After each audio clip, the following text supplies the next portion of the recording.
There are many things that you can do to improve the quality of your workouts, but most people don't realize that there are also many things that you should never do, especially before your workout. These can range from small little mistakes that make you feel a little weaker or lower your rep count to much bigger mistakes that completely ruin your workout. So if you want to see optimal results from your workout, whether you're trying to build muscle or burn fat, you will definitely benefit from this video because I'll be going over the 5 main things that you should definitely avoid before hitting the gym. And the very first one is to never eat a big meal too close before your workout. Now, there are a couple of reasons why this is a bad idea. First of all, when you eat and you start digesting the food, your body will naturally direct blood flow to your digestive organs. On the other hand, when you work out, your body will naturally direct blood flow to your extremities, specifically to the muscles that you're working. This puts digestion and exercise at competing odds. So essentially, both are fighting for more blood flow, and neither gets the amount of blood flow necessary for either optimal digestion or optimal performance. So while the food sits in your stomach, you can easily wind up feeling bloated, heavy and nauseous, and you could potentially even throw up. But even if you don't fill out vomit, it will take away from your ability to perform at your best. Another reason why you should avoid eating a ton directly before your workout is because digestion itself requires a lot of energy.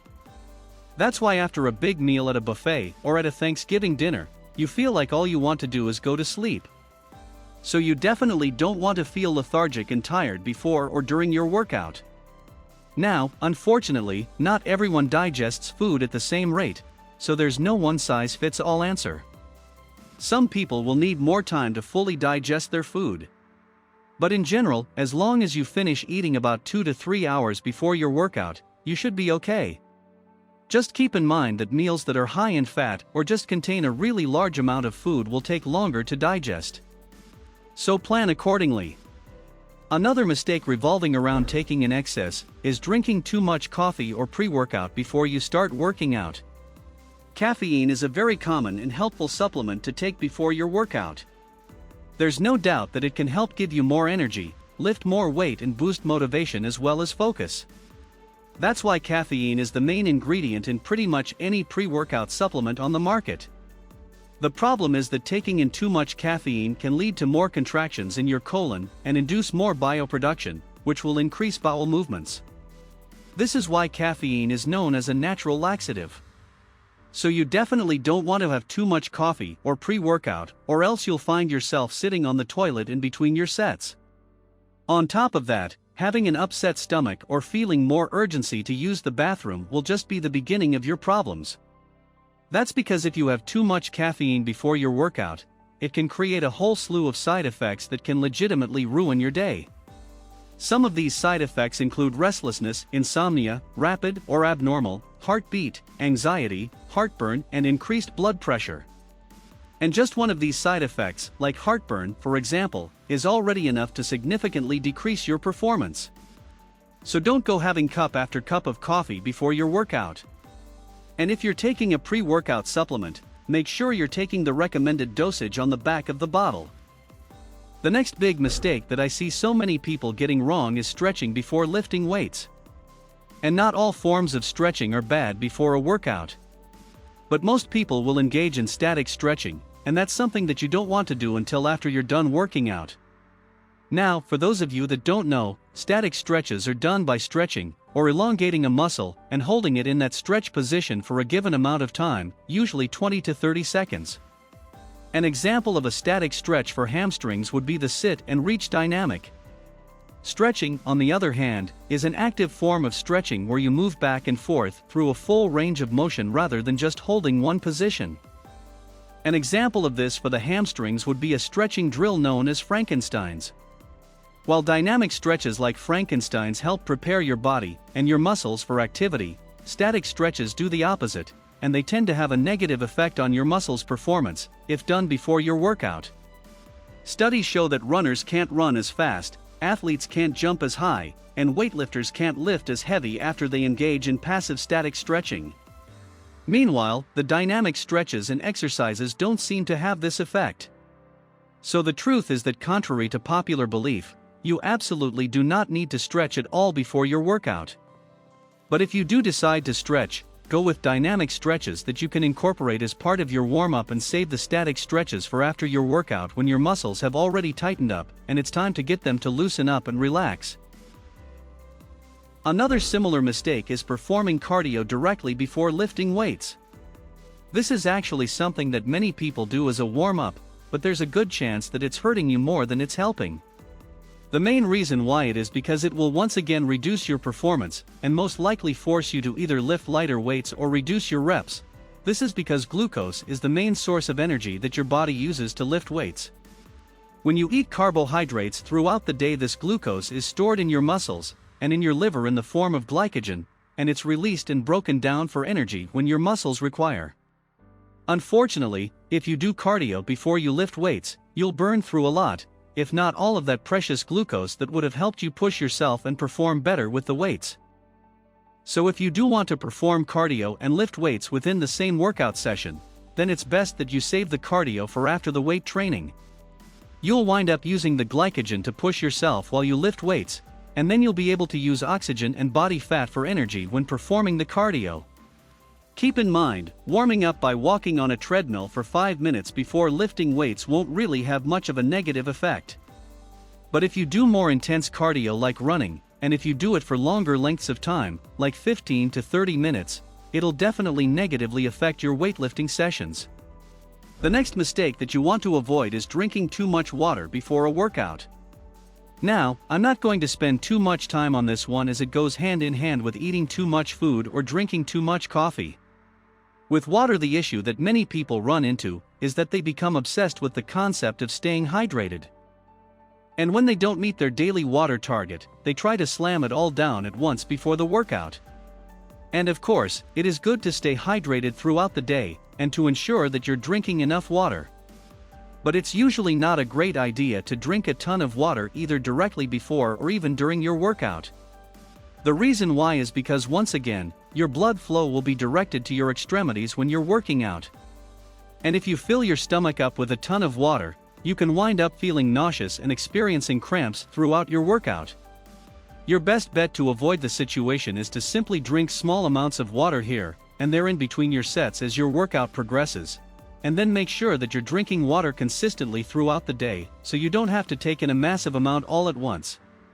Moving on, the next one is pretty obvious, but it is worth mentioning that you shouldn't drink alcohol before a workout. Now, I know at one point or another you've probably felt like Superman after drinking some alcohol. This could end up motivating you to hit the gym or do a calisthenic workout at home. But I highly recommend that you don't. One reason for this is because alcohol is a depressant. This means that it's going to slow down things like your reaction time, your coordination, and your balance. Not only will this make your workout less effective, but will also make it much more dangerous, and you can wind up with a serious injury if you're not careful. Another big problem is that if you work out right after drinking alcohol, your blood alcohol content will still be elevated. So imagine that you're breaking down your muscles, and you're creating tiny microscopic tears in your muscle tissue. As I mentioned earlier, your body will direct blood flow to those muscles that you're working. And normally that's a great thing, since the blood will carry in nutrients and energy into your muscles and carry out the byproducts that create fatigue like lactic acid, for example. But when you drink alcohol and work out afterwards, that alcohol you drink is then carried by your blood cells to your torn up muscles. Just imagine how great that is for not only your workout, but also for your future recovery and your overall results. Not too great. Finally, the last issue with alcohol is that it really dehydrates your body quite a lot. So if you combine that with a workout that makes you sweat a lot, it can lead to all kinds of negative side effects. Next, we have core training. That's right. You should never train your core directly before a weight training workout. You see, your core is involved in almost any weightlifting exercise, even if you don't think it is.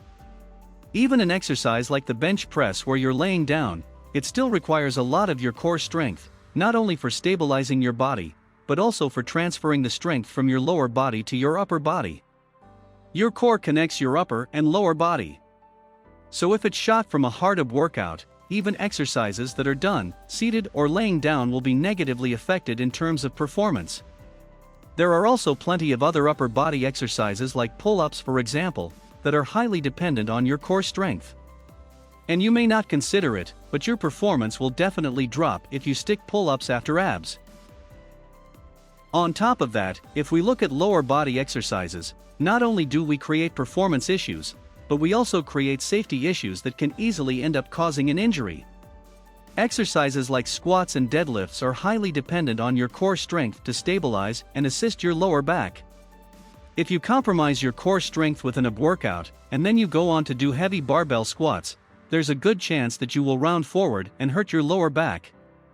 So I repeat, never, ever perform exercises like squats and deadlifts directly after training your core.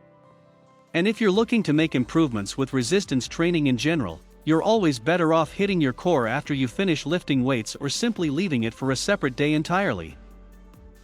Another common mistake is taking some sort of pain reliever before a workout.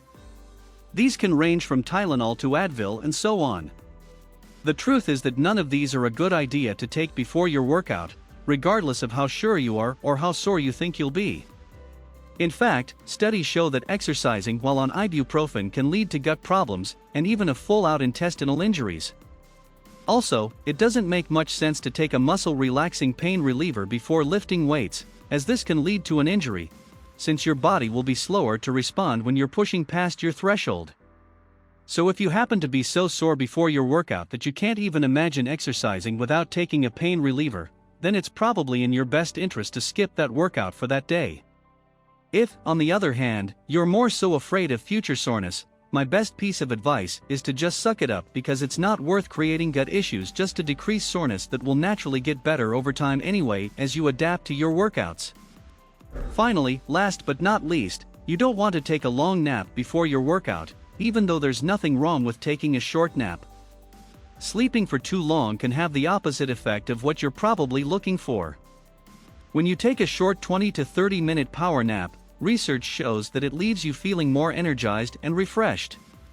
However, sleeping for too much longer than that will most likely leave you feeling more lethargic and tired than you were before taking your nap. So if you are tired before you hit the gym, feel free to take a nap, just make sure you keep it short. I really hope you enjoyed this video. If you have, make sure you subscribe to the channel and hit that bell icon. Also, aside from these tips that teach you what not to do, there are plenty of things that you do in fact, want to do during, before and after your workouts to get faster results, whether your goal is to burn fat or build muscle. So if you'd like to skip all that trial and error that you may even be going through right now, then visit Health Insider YouTube channel and find the answers you've been looking for. If you enjoyed this video, don't forget to like it. Share it with your friends and subscribe to the Health Insider channel.